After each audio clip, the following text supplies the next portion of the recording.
Research shows that early childhood education helps prepare students for elementary school. Indiana is one of only a few states without a public option, but that could change, at least for West Lafayette. News 18's Alexis Moberger reports how local educators are discussing the possibility. Mary Beth Boyd is the dean at Cumberland Elementary.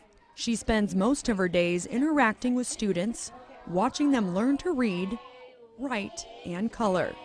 It exposes them to how wonderful learning is and how fun being in school really can be.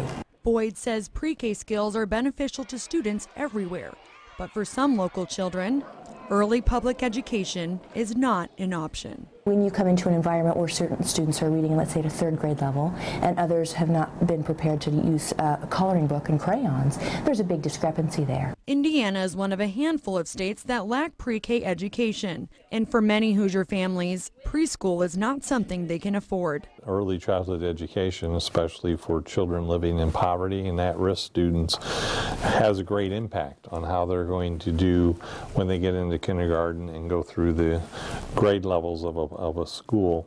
In 2014, Governor Mike Pence pulled the state's application for an $80 million federal preschool development grant. When you offer or when you promise money to go into a pre-K program and yet you pull back on that, I think you almost dangle a carrot in front of families who cannot provide preschool education for their children, and then you take it away.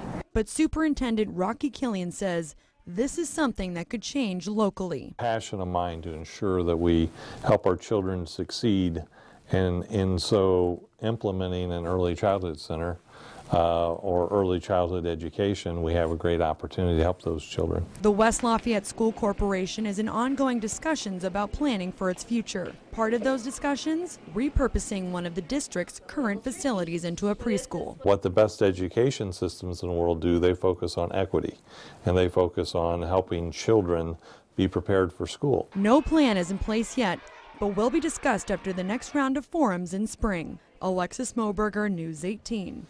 Well, cost projections for that have not yet been discussed, but Dr. Killian says it will not impact the school district's tax